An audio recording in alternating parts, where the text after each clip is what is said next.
નમસ્કાર, પ્રણામ મિત્રો, જય માતાજી, જય શ્રી કૃષ્ણ. હાર્દિક સ્વાગત છે તમારું. આજની આ કહાની દિલ ધડક છે. એકવાર પૂરેપૂરી સાંભળશો તો તમને પસંદ આવશે. તો છેલ્લે સુધી સાંભળવા વિનંતી છે. તો ચાલો શરૂ કરીએ આજની કહાની. ડિસેમ્બર મહિનો કેલેન્ડરના પાનાઓમાંથી નીકળીને પોરબંદરની ધરતી પર એની શીતળતા પૂર્વ પગલીઓ પાડી ચૂક્યો હતો. ગર્જના કરતા દરિયાના ઘૂઘવાતા જળને સ્પર્શીને આવતી ખારી હવા પોરબંદર વાસીઓના ફેફસામાં મત્સ્ય ગંધા બનીને ફેલાઈ રહી હતી. સમી સાંજનો સૂરજ પશ્ચિમ દિશામાં અદૃશ્ય થવાની તૈયારીમાં હતો ત્યારે એક 16 વર્ષનો છોકરો થાકી પાકીને એના ઘરની તરફ ડગલા ભરી રહ્યો હતો. 16 વર્ષની ઉંમર જાણીને કોઈ પણ મનમાં એવું થાય કે એક કિશોર શાળામાંથી ભણીને થાકેલો કંટાળેલો દફતર ઉચકીને ઘર તરફ જતો હશે, પણ એવું ન હતું. આ છોકરો તો સવારના 9 વાગ્યાથી ઊભી બજારમાં આવેલી એક દુકાનમાં ઊભા પગે નોકરી કરીને હમણાં જ છૂટ્યો હતો. કિશોરનું નામ રેશનોજ, પિતાનું નામ નુરીદીન અટક આડતિયા. તદ્દન સામાન્ય આર્થિક સ્થિતિ ધરાવતા ખોજા ઇસ્માઇલી પરિવારનો એક શાંત, ડાહ્યો, સંસ્કારી અને સેવાભાવમાં ધરાવતો ફરજ. રેશનોજને નાનપણથી જ શાળાના ભણતરમાં ખાસ રસ ન હતો. એને પિતાને કાળઝાળ ગરમી ભર્યા વાતાવરણમાં સળગતા ભઠ્ઠા પાસે બેસીને ખારી સિંગ અને દાળિયા ભૂજતા સળગી આંખે જોયેલા. એટલે ગણિત વિજ્ઞાનના ચોપડા બાજુએ મૂકીને એને મન થઈ જતું હતું ક્યાંક નાનું મોટું કામ કરીને 2 પૈસા કમાઈને પિતાના પરસેવામાં ભાગ પડાવવાનું. ભઠ્ઠીના આકરા તાપમાં ઠંડા પવનની એકાદ લહેરથી ફટકારવાની તમન્ના આ 16 વર્ષના કિશોરને શાળાને બદલે માધુરી નોવેલ્ટી સ્ટોરની નોકરી તરફ ખેંચી ગઈ. નોવેલ્ટી સ્ટોરના શેઠે નોકરી આપતી વખતે જ પૂછી લીધું હતું, કામ કેટલું કરીશ અને પગાર કેટલો લઈશ? પગારમાં 1 પૈસો પણ નહીં અને કામ તમે કહેશો એટલું. રેશનોજની આંખોમાં જગતમાં જવલ્લે જોવા મળે તેવી અનેરી ચમક હતી. શેઠને થયું હશે, ગજબ છોકરો છે, પાગલ લાગે છે, જોઈએ તો ખરા કે કેવું કામ કરે છે. 4-5 દિવસમાં જ શેઠને સમજાઈ ગયું કે આ તો ચિથરામાં વીંટાયેલું રતન છે, ધૂળમાંથી જડી આવેલો હીરો છે. રેશનોજની ઈમાનદારી, ખડે પગે કલાકો સુધી કામ કરવાની ધગશ, ગ્રાહકો કે જેમાં મોટા ભાગની બહેનો જ હોય તેમની સાથે નજર ઝુકાવીને આદરપૂર્વક વાત કરવાની તમીજ, આ બધું શેઠને માફક આવી ગયું. લટકામાં બીજું એક પણ વ્યસન ન મળે, ચા પણ પરાણે પીવડાવે તો જ પીવે, એના ભરોસે દુકાન સોંપીને શેઠ જમવા માટે ઘરે આટો મારી આવે તો પણ ગલામાંથી એક પાય પણ આડી અવળી ન થાય. મહિનો પૂરો થયો. શેઠ રેશનોજને બોલાવીને કહ્યું, લે આ તારો પગાર, પૂરા 175 રૂપિયા છે, ગણી લે. રેશનોજ સંકોચ પામી ગયો, પણ મેં તો પગારમાં કંઈ ન લેવાની વાત કરી હતી. મારે તો કામ શીખવું હતું. રાખી લે છોકરા, લક્ષ્મી આવતી હોય તો લઈ લેવાય, ના ન પડાય. અને આ તારા કામનો પગાર છે. જો તારી ઈમાનદારીનું મૂલ્ય આંકવા બેસું તો કુબેરનો ખજાનો પણ ટૂંકો પડે. બેટા રાખી લે, આ રકમ તારા ઘરમાં ખપમાં આવશે. રેશનોજ રૂપિયા રાખી લીધા. તનથી થાકેલો પણ મનથી ઉત્સાહિત એવો આ 16 વર્ષનો કિશોર ખિસ્સામાં આવડી મોટી તગડી રકમ લઈને ઘર ભણી જતો હતો. ત્યારે એના કાન ચમક્યા. રસ્તામાં આવતી એક દવાની દુકાન આગળ એક ગ્રાહક અને દુકાનના માલિક વચ્ચે ચાલતી રકઝક સાંભળીને એ થંભી ગયો. એક મોટી ઉંમરનો ભરવાડ ભાભો મેડિકલ સ્ટોર માલિક એની તળપદી વાણીમાં વિનવી રહ્યો હતો, પણ આટલા બધા રૂપિયા મારે ક્યાં ઝાડ માથેથી લાવવા? હું તો ગરીબ ભરવાડ છું, મારી પાસે 20 રૂપિયા છે, તો પછી હું દવા ન આપું? દુકાનદારે રોકડું પરખાવ્યું.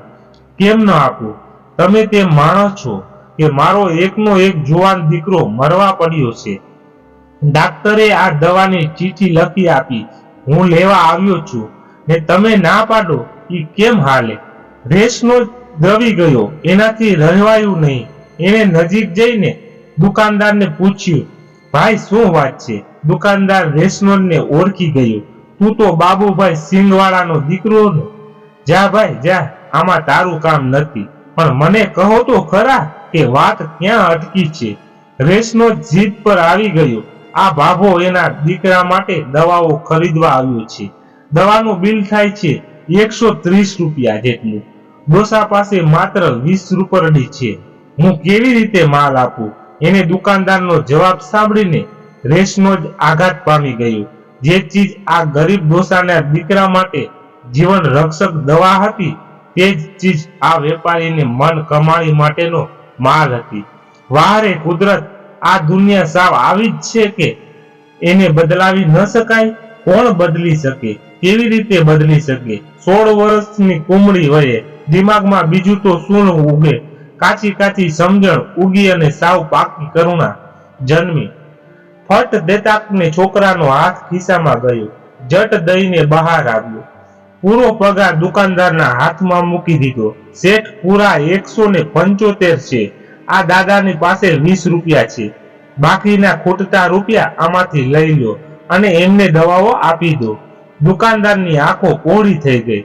એ આ છોકરાના પિતાની આર્થિક હાલત જાણતો હતો, પણ એને મમ સાથે નિસ્બત હતી, ટપ ટપ સાથે નહીં. એને પગારમાંથી 110 રૂપિયા ગણીને બાકીની રકમ રેસનોજને પાછી આપી દીધી. રેસનોજે એ જ મૂળ મિજાજ સાથે ઘરની દિશામાં ચાલવા માંડ્યું. ત્યાં જ પાછળથી અવાજ સંભળાયો. પેલો ડોસો એને કહી રહ્યો હતો, એ છોકરા, એ મારા બાપલા, મારા દીકરાનો જીવ બચાવનાર ભગવાન, ઘડીવાર ઊભો તો રે. ભાઈ રેસનોજ ઊભો રહ્યો. હજુ વધારે રૂપિયા જરૂર છે તો આપું? એને ખરેખર ખિસ્સામાં હાથ નાખ્યો. બાબા રડી પડ્યા. દીકરા, તું એવડો બધો પૈસેદાર છો? મને તારો બંગલો તો બતાવ, મારે તારા મા બાપને જોવા છે. રેસનો જસ્યો ડોસાને પોતાના ઘરે લઈ ગયો. ડોસો ઘર જોઈને આભો બની ગયો. 2 નાની ઓરડીઓ હતી. 9 જણાનો પરિવાર હતો. ધનથી ગરીબ પણ મનથી તંગ વર્ગ. આ છોકરાની ઉદારતા અને માનવતા જોઈને એ ગરીબ ભરવાની આંખો છલકાઈ ઉઠી. એના મોઢામાંથી આશીર્વાદના શબ્દો સરી પડ્યા. દીકરા, ભગવાન તારું ભલું કરશે. તે આજે મારા દીકરાનો જીવ બચાવ્યો છે. ભગવાન કામનો બદલો વાળી આપશે. સાચા અંતકરણમાંથી નીકળેલા આશીર્વાદ શું ઈશ્વર આવીને બેસી જતો હશે? અલ્લાહની મહેરબાની વરસી જતી હશે? દુઃખી માનવીના દિલમાંથી નીકળેલી દુઆ ભવિષ્યવાણી બની જતી હશે? ગમે તે કહો, પણ રેસનોજ નામના પોરબંદરના એક કિશોરની જિંદગીએ એ દિવસથી કરવટ બદલતા માંડી.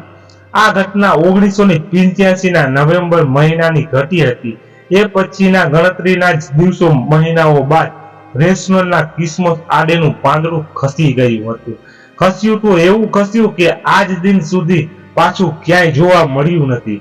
રેસનોજના એક મોટા ભાઈ વર્ષો પહેલા પેટ્યું રડવા માટે આફ્રિકા ચાલ્યા ગયા હતા. ત્યાં કોઈકની દુકાનમાં નોકરી કરતા હતા. અચાનક એક દિવસ એ પોરબંદર આવી ચડ્યા. હું શાદી માટે આવ્યો છું, મારા માટે કન્યા શોધો. ઘરમાં આનંદ છવાઈ ગયો. મોટા ભાઈ શાદી કરીને દુલ્હનની સાથે પાછા પરદેશ ઉડી જતા હતા. ત્યારે રેસનોજને પણ લેતા ગયા. તારામાં કામ કરવાની ધગશ છે, ચાલ, તને પણ હું નોકરી અપાવી દઉં. નોકરીમાંથી પોતાની નાનકડી દુકાન થઈ ગઈ, પછી મોટી દુકાન, પછી આસમાનમાંથી ગેબી. વરસાદ વરસ્યો. નામદાર આગા ખાને બતાવેલી નોકરી રાહ પર ચાલતો આ પરિવાર સમૃદ્ધિની સીડીના એક પછી એક પગથિયા ચડતો ગયો.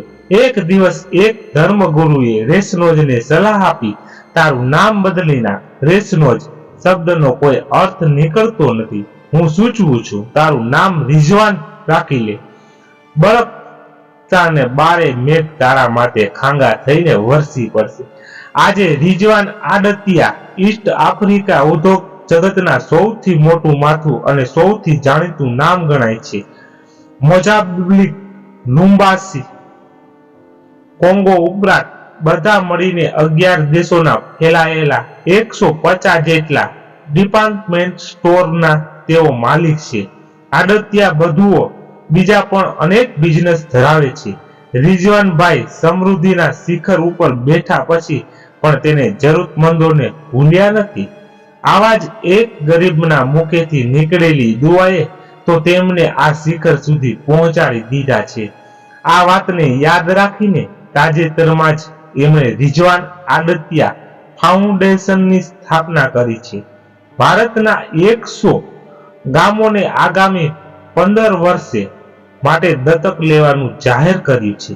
દેશના પ્રધાનમંત્રી, રાજ્યોના મુખ્યમંત્રીઓ તથા વહીવટ અધિકારીઓ સાથે મુલાકાતો કરીને 2030 સુધીમાં કરોડો રૂપિયાની સખાવતી યોજનાઓ ઘડી કાઢી છે.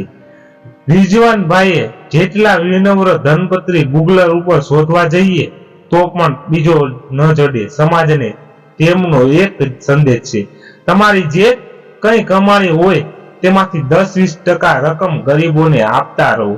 મદદ કરવા માટે લખપતિ કે કરોડપતિ હોવું ફરજિયાત નથી. તમે જો 3000 રૂપિયા જ કમાતા હોવ તો એમાંથી પણ 300 રૂપિયા સારા કામમાં ખર્ચી નાખજો. તમારે ઘર ચલાવવા જે તૂટ પડતી હશે એમાં 300 ની વધારે પડશે, પણ પછી ઉપરવાળા તરફથી જે રહેમ વરસે છે તે તમે જોતા રહેશો. જો વિશ્વાસ ન પડતો હોય તો મારી તરફ એક નજર ફેંકી લેજો. 85 માં દીધેલા 110 રૂપિયા આજે 2015માં 150 ડિપાર્ટમેન્ટ સ્ટોર બનીને પાછા આવ્યા છે. વાહ, ખૂબ સરસ વાત હતી. મિત્રો, તમને સાંભળીને કેવી લાગી એ અમને મેસેજ કરીને જણાવજો, અને પસંદ આવી હોય તો લાઈક અને તમારા 2-5 મિત્રો સુધી શેર કરી દેજો, અને ચેનલને સબસ્ક્રાઇબ કરી લેજો, એટલે નવી નવી કહાની સાંભળવા મળતી રહે. ધન્યવાદ. ફરી મળીએ નવી વાત સાથે. ત્યાં સુધી મસ્ત રહો, તંદુરસ્ત રહો. જય માતાજી, જય દ્વારકાધીશ. હર હર મહાદેવ, મહાદેવ હર હર.